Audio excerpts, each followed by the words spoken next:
салом додаракон, хоҳаракон ва умуман ҳама нафароне ки моро тамошо карда истодаед. Албатта ин барномаи Ангубин аст ва мо ин шумораи барномаро тариқи телевизиони Баҳористон маз аз маркази дилхушии кӯдаконаи Фантазия пешкаши шумо мегардонем ва ногуфта намонад ки дар ҳар барнома мо шуморо бо ҳунару маҳорат ва истеъдоди дустурӯякони зираку кунҷкоби синашон то 7 сола шинос мегардонем ва ин барнома низ ба мисли дигар барномаҳо ҷолиб хоҳад буд. Аз ин рӯ бо телевизиони Баҳористон буданро фаромӯш насозед.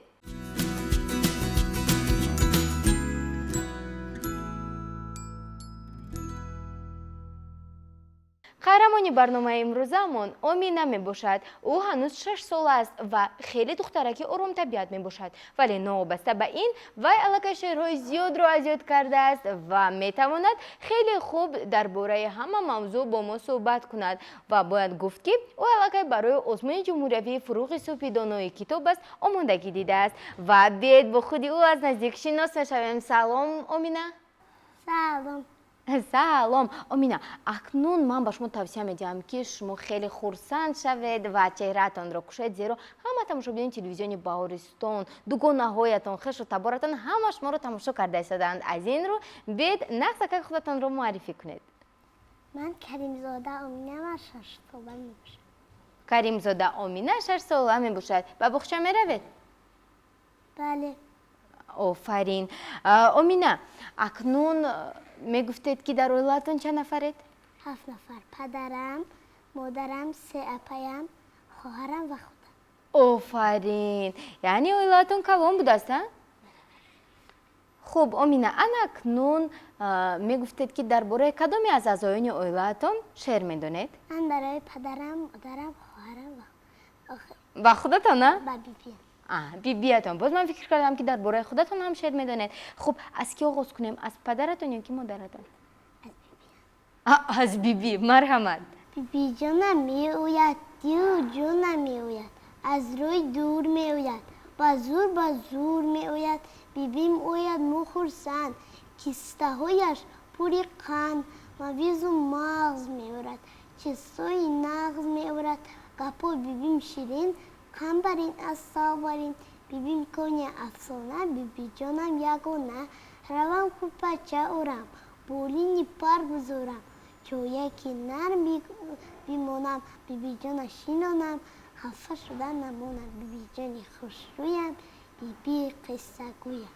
Офарин. Ана акнун дар бораи падаратон шеър хонед? Чӣ маҳбуби, чӣ ҷонони падарҷон, гули ишқи дилу ҷони падарҷон. Ба чашми ман зи ҳар чизе ки гӯяд, чӣ хуш аз ин беҳтар зи ҷони падарҷон. Ташаккури зиёд. Акнун дар бораи модаратон шеър хонед? Модар гуфта шукрона, духтаракам калон шуд, ба рӯби чини хона, ба ман ёрӣ расон шуд.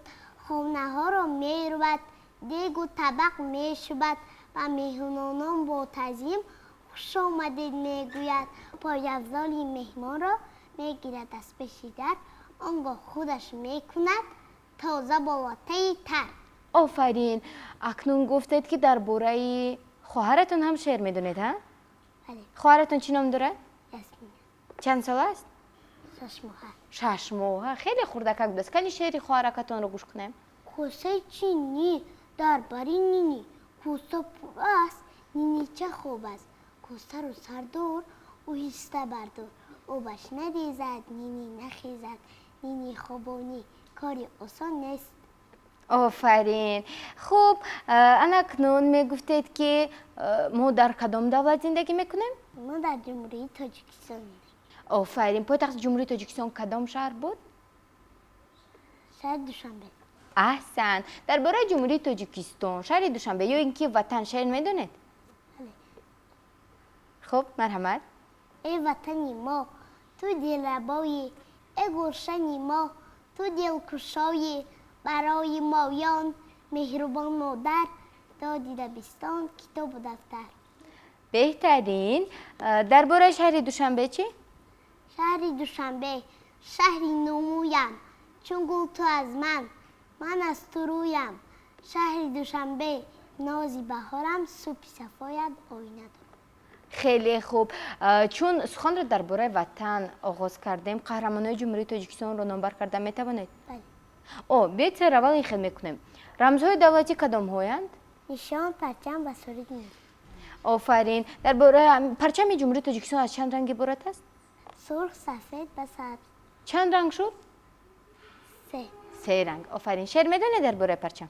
پرچم تاجیکستان 3 رنگ کرده در روی آن شکفته پای 7 اختر. آفرین.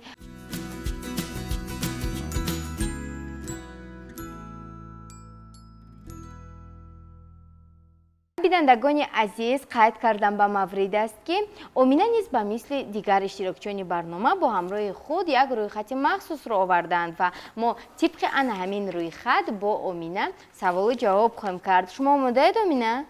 اینجا نوشته شده است که شما میوه ها را با زبان روسی و انگلیسی نامبر کرده می توانید. راست است؟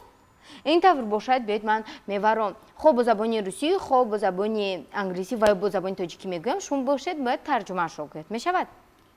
سپ یابک. با زبان انگلیسی؟ اپل. گروشا، نک. شفتالو، پیچ. олуча، вишня, باز خربوزه، دیня, تربوز. اربوز. امینه، من گفتید که حیوان ها با چند گروه جدا می شوند؟ با 2 گروه. با 2 گروه. کدام ها؟ وحشی و خونگی. وحشی و خونگی درست میگوید. خب حیوان های وحشی کدام هایند؟ پلنگ، شیر، روباه، خرس و مور. خب حیوان های خونگی چی؟ گور، گوسفند، گربه، سگ و دیگران. و غیره. آفرین. کدامی از این حیوان ها با شما بیشتر پسند است؟ من دا گاو پسند. گاو برای چی؟ گاو به ما چی میدهد؟ گاو به ما شیر میدهد. ما کودکان شیر میخوریم. یعنی هر روز شیر میخورید؟ آفرین. درباره کدامی از این حیوانات نامبر کردهتون شعر میدونید؟ من برای سگچه. برای سگچه؟ مرحمت. مزن سگچه رو بود چوب. مزن او رو رنگی توپ. خردکک است. او بال است. پخمش رنگی پخول است. سگی ترسون چک شود.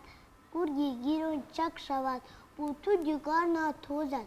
تو رو دیگر نبوزد. آفرین. من درباره برچه شعر میدونم. مرحمت. او برچه که مستی من. بیا دوان دکور جمع و علف به دستی من.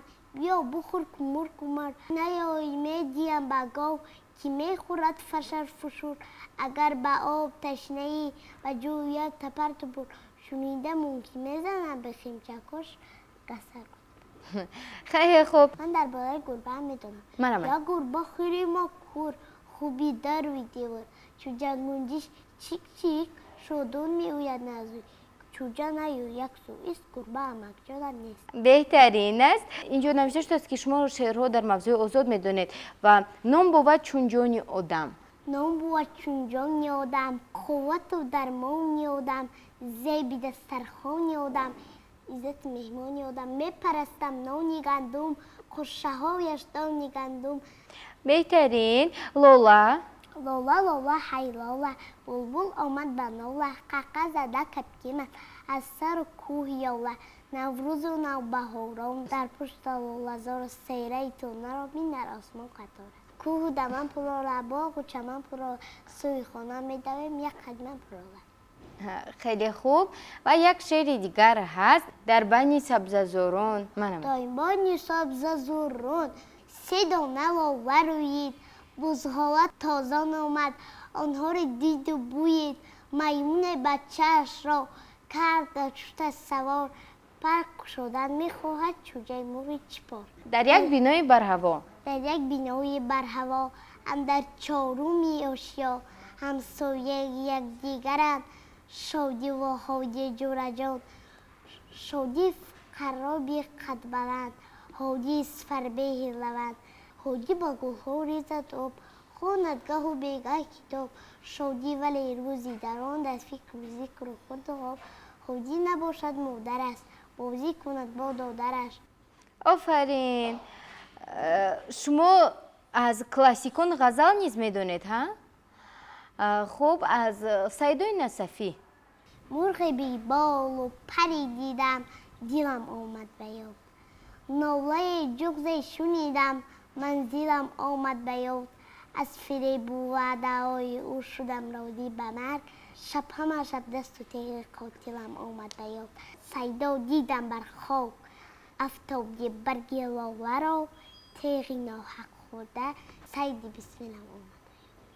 تشکری زیاد. باز ورق میزنه میبینیم که شما باز چی میدونید ها؟ شما تزگویک و چیستان ها هم میدونید سعید ها؟ کنی یک چند تا تزگویک گوید؟ سفر کرد زفر زرم دادا بابا گفت بابا دادا گفت دادا بابا گفت دادا بابا گفت.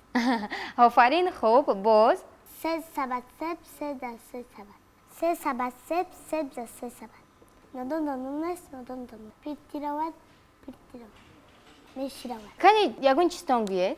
میخیزارین تگیزارین. جواب چیستان سبزی هست ها؟ بله. باز میدونید؟ بله. کنی؟ کرتا میگه مرا مهدو مطرح شو. آفرین. باز بافتن تفتن پس کپرتستن. گفتیم توفتیم. کاکول. کاکول هم من نمیدونستم. خب دید ادامه میدیم.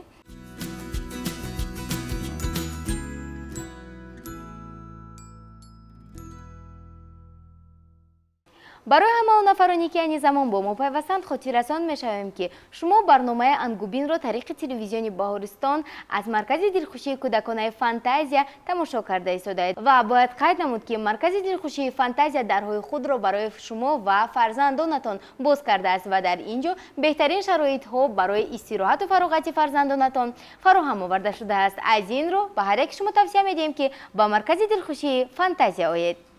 خب ما گوشیم ادامه میدیم ها؟ اینجا نوشته شده است که شما با زبان انگلیسی و روسی شعر میدونید، درست است؟ بله. خب اینطور باشد بیاید گوش میکنیم. I was sleeping, razechan, moni masalingi, dingo ding. آفرین. با زبان روسی چی؟ بله. مرحبا. Раз, 3, 4, 5, руки выше, поднимать руки выше, опускать, раз, 2, 4, 5. آفرین. درباره مکتب با زبان تاجیکی اون شعر میدونید؟ بله. مرحبا. امام ده قدم برای مکتب آلیس مقام و جای مکتب سببی حیات باشد مکتب سببی نجات باشد مکتب به تو عقل هوش بخشد مکتب به تو شد نوش بخشد برخیز گذار خوابی خود را برگیر به کف کتابی خود را رو از همه پیشتر به مکتب شوق اگر از تو به مکتب دانش به از گوهر بدان. دانش به از گوهر بدان دانش اگر خواهی بخوان هر کس خواند داند او هر کس نخواند ماند او ماند زیوی همرش گر کده فرداوی رش ماند شهر آرزو بهتر از دانش نیست.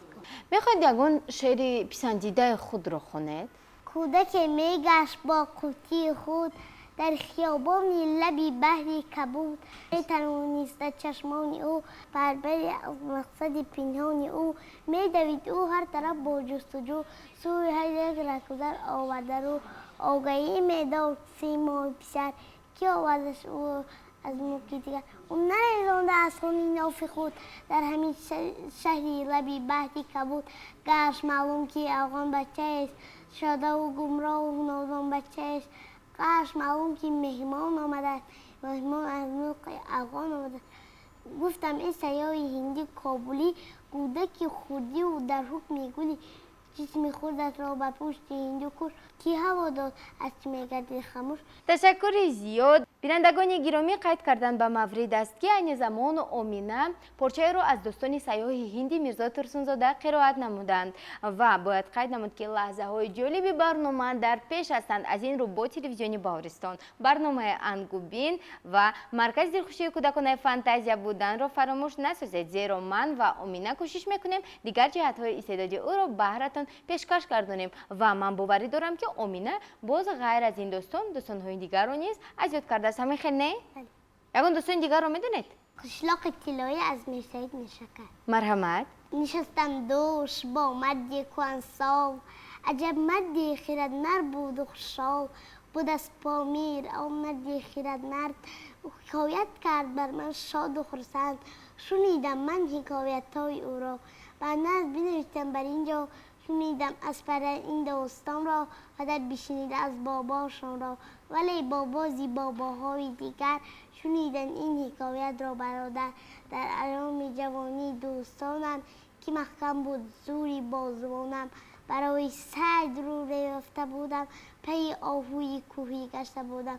بودستم از بیابانا و کوهسار مدارم 70 چوب مرد. تشکری زیاد. فکر میکنم همین یک پرچه کفایه است ها؟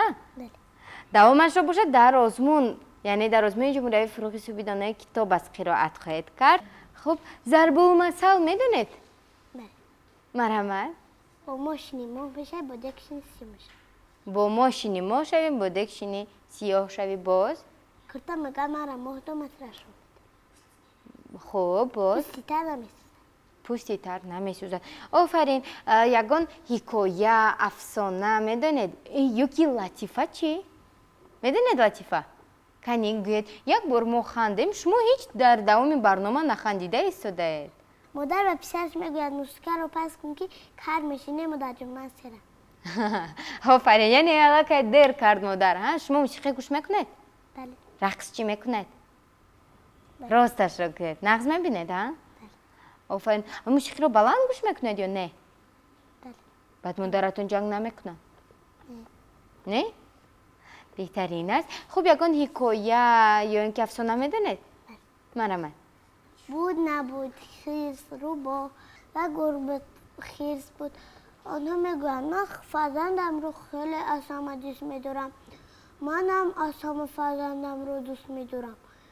منم باشد از همه دوست میدارم. یک شکرچی از آنجا گوش کردیسته بود گپای آنها را. گفت معلوم میشد که بر همه فرزندش عزیز بود. این روز من بر خانه دست خالی. یعنی شکارچی دید که به همه فرزندش عزیز است، از این رو و تصمیم گرفت که یگان حیوان رو شکار نکرده به خانه شود تا اینکه آنها به نزد فرزندانشان برگردند. ها این کاری شکارچی درست بود یا نه؟ بله. در آینده کی شدن میخواهید؟ من در آینده میخواهم که دکتر شوم. دکتر شوید ها؟ همه رو طبابت میکنید؟ کال میکنید؟ سوزنده رو میگذارونید؟ آن اکنون میدونید چی؟ ما برای شما یک تحفه داریم. انیقترش بینندگان عزیز، مرکز خوشی کودکانه فانتازیا میخواهد تا طبع اشتراکچیان برنامه انگوبین رو برید گرداند و برای این باید سر اول آمینه چشمانش رو پوشد و تا 5 حساب میکند. میشود؟ پوشیدیم نگاه نمیکنیم. 1 2 3 4 5. تمام؟ انا دیدید به نزد شما آمدند و انا این تحفه ها به شما از نام آفرین.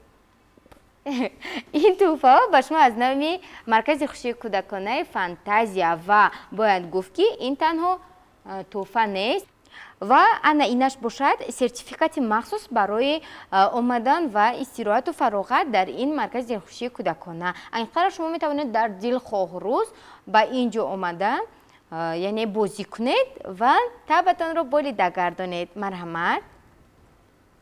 آفرین. ولی این یعنی با این تماشاگران عزیز تحفه های ما به انجام نرسیدند. اینش باشد تحفه مخصوص از نام مرکز دلخوشی کودکانه فانتازیا برای آمینه بانو، یعنی و میتواند از مغازه لباس های کودکانه فاسونک رفته با مبلغ 100 سومانی لباس خریداری نماید.